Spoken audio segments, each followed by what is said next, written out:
2005. C'est grâce au projet que nous avons gagné ce prix du chef de l'État pour la promotion de la femme.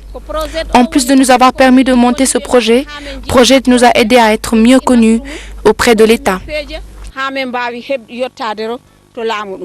Classées 6e au niveau national, elles ont reçu une somme d'1 million de francs CFA et de nombreux matériels de lutte contre les feux de brousse.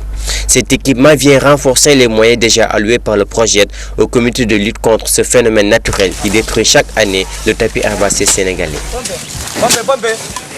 Lutter contre les feux de brousse, c'est par ailleurs lutter pour la préservation de la biodiversité, surtout à la périphérie du parc national du Niokolo-Koba, bastion de la faune et de la flore sénégalaise. Ce programme de conservation de la biodiversité couvre une superficie de près de 290 000 hectares dans les communautés rurales de Dialokoto, Linkering et Tomboronkoto. Préserver le parc, c'est d'abord préserver la périphérie. Et préserver la périphérie, c'est préserver des franges de forêt donc autour du parc. C'est pourquoi donc, nous avons érigé la réserve de biodiversité, que les populations qui sont autour de la réserve, de commun d'accord, ont décidé donc, de sauvegarder en faisant la lutte contre les feux de brousse. Au village de Mandemoussa, les feux de brousse ne sont plus que vieux souvenirs, car ici, la technique de récolte du miel par le feu utilisée par les apiculteurs traditionnels est conjuguée au passé. Le projet est passé par là.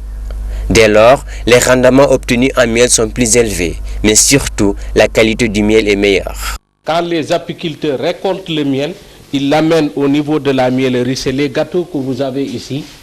Vous avez vu, ce sont les gâteaux que les gens amènent. Donc ceux qui sont au niveau de la miellerie sont bien formés pour voir des gâteaux de qualité. Ils vérifient si les gâteaux sont de bon état et ils achètent. Le kilo est acheté au niveau de la miellerie à 350 francs. Après ce procédé, donc on traite là, c'est là qu'on amène les gâteaux pour essayer de sortir le miel. On reverse le miel à partir d'un tamis que vous voyez là. Ça, c'est des maturateurs. Le miel reste ici durant 48 heures dans ces maturateurs. C'est des maturateurs qui ont une capacité de 100 litres. Donc, nous constatons que les impuretés remontent. Donc, le miel pur est en bas actuellement. C'est en ce moment que nous mettons le miel dans des bidons. Les bidons là, c'est des bidons de 20 litres, d'une capacité de 20 litres qui sont vendus à 26 000 francs. Donc, soit 1250 francs le litre de miel. De plus, les autres produits de l'abeille, en particulier la cire, peuvent être valorisés. Cette cire est utilisée pour la production de bougies, un produit très efficace contre le paludisme en milieu rural. Quand tu allumes cette bougie dans ta chambre, il n'y a plus d'abeilles. Et il n'y a plus de moustiques dans ta chambre. Et ta chambre est parfumée. L'autre effet aussi, c'est que cette bougie-là, elle peut faire 48 heures de plus de temps que la bougie que nous trouvons dans le marché. Donc, elle est encore plus importante.